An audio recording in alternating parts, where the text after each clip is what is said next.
Okay. John wants to know why does us good folks can't find a good dude? It seems the good dudes go for the ones with no job, no cars, no goals in life, and we're always at the club with no kind of direction in life. Homie said I can use his name, my friend. He's my Twitter friend, so he actually said I can put his name out there, so that's why I did his name. But for anybody else that's listening, I won't make your name public if you don't say so, but I was told I could, and he actually must want me to because that was his first 3 lines or first 4 lines, so he's comfortable with who he is. So um, I don't think all the good people are with bad people. I think there are some good people with good people. I think that there are some bad people that's with bad people.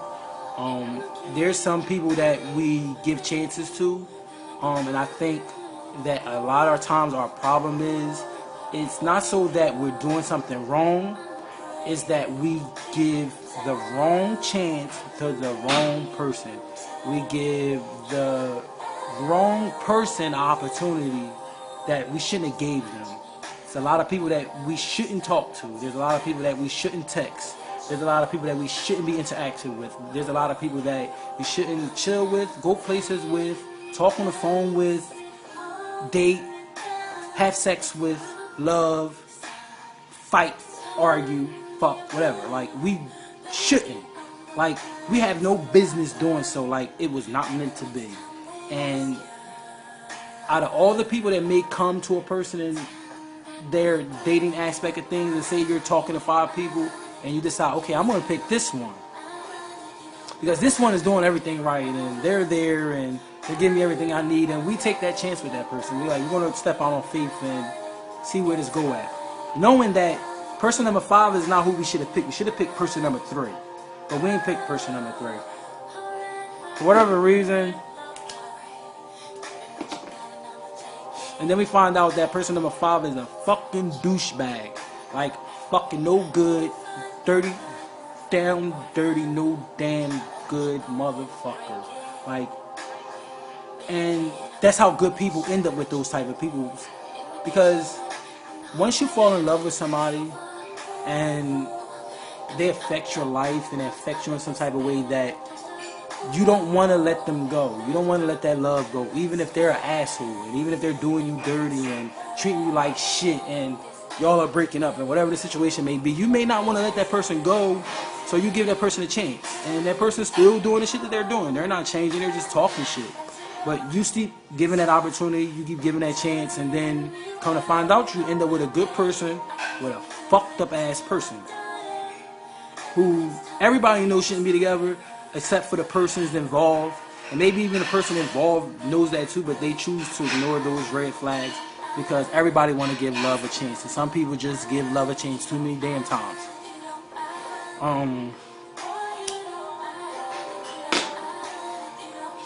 That aspect of things is just like, that's how good people end up with that, with those type of people.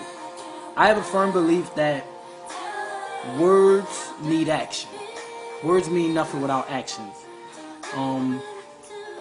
It's just like, you can talk all you want, you can say what you want, you can come out your mouth sideways, left, right, up, down. You can spit all kinds of shit out your head, twist it around and out my ears and all around me and back again through my text, my inbox, my emails, in my face, write me love letters, whatever. Words don't mean nothing. They look nice, they sound nice. Sometimes they feel good as shit and they hurt also.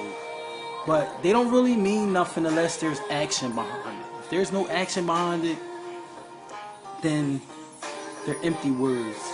They're like poetry, being used however a person feels fit to use said words at whatever opportunity or whatever chance that they could. Actions don't need words. You see actions.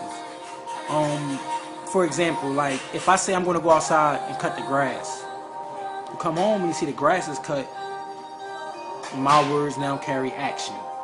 I said what I said and I did what I said I was going to do.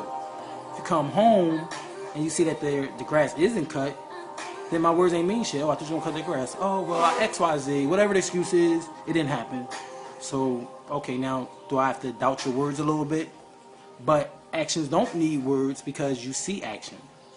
You come home and you see the grass is cut. I didn't have to tell you I cut the grass. I don't have to let you know I'm going to do it.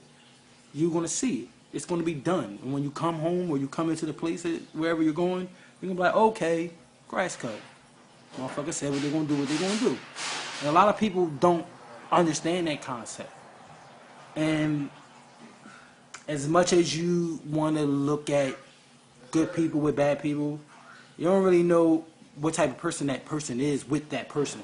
Because to you, they may be a good person. But with that person, they may not be that good person that you think it is. And a lot of times we look at people, quote unquote, good relationships and think that, oh, wow, they're so in love.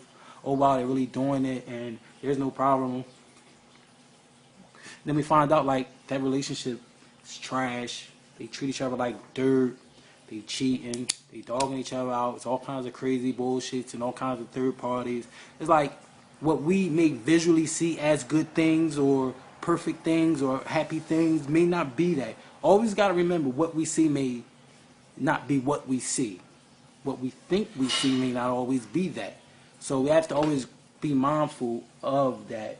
I mean, if you know the person and you know they're a good person, yeah, but you don't really know the true form of a person until you be with that person and spend time with that person to know that person's life. The real answer of your question, like, I wish I could just really give you a real, like, direct answer. Like, I wish I could just pinpoint and tell you what it is, because I can't understand it. I just say that sometimes people just pick wrong, they make wrong choices and things of that nature. And you also got to remember that a lot of people are scared of being single. A lot of people are scared of being lonely. A lot of people are scared to be hurt. So sometimes they don't make moves.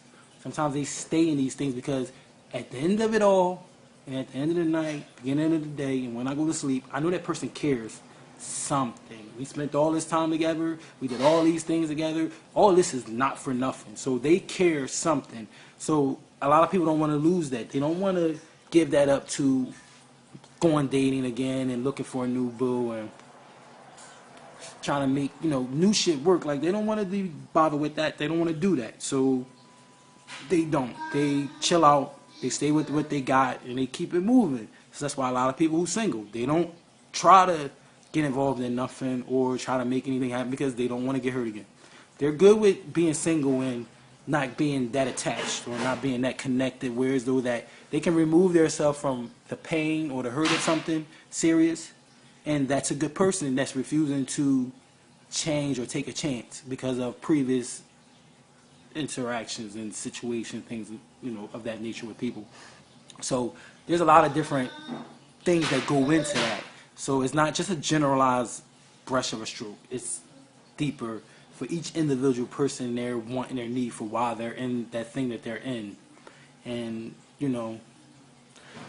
that's basically pretty much how I would put that in a nutshell. Like, they have their own reason. Everybody has a story. Everybody has a situation. Everybody has some words. Everybody got to tell a song, a rap, a poetry. They all got something to dictate what their life is about, the choices that they make, and why they do the things that they do. Do you know why you're not with somebody? Do you know what may be the reason why maybe you're single? Maybe sometimes that we tend to focus on things that we have no answer for and not things that we may need to look into as far as ourselves and try to figure out what we want out of people, and are we or are we not willing to take a chance? Are we or are we not willing to keep attempting and keep trying and understand that what we see may not always be what it is? I mean, that's just very broad and a hard question to actually go about. All I can say is you keep being a good dude. You keep being that person that you want somebody to be to you. If you can do that, if you can focus on being that person and being the opposite of what you want and not want to hurt people and treat people wrong, and all the things that you want a person to do to you, if you're being that person, that's all you can worry about. Am I a good person? Am I a good dude? Do I have a job? Do I have a car? Do I not go to the clubs, or do I go to the clubs regardless, or whatever, that's another story. But am I being good for another person? And if you feel as though you're being a good person and that somebody may want to be with you for whatever that you may have, or whatever that you may acquire in life, or knowledge, or your looks, or whatever it is that you are doing, that's all it needs to be. That's all you should be concerned about, and not worry about what everybody else may be having or whatever. Because, like I said, it looks good, but when you actually peel away the layers, you can probably be thinking, say, damn, I'm glad that's not me. So I hope I answered your question, and anybody that may have clicked this and came across it, yeah,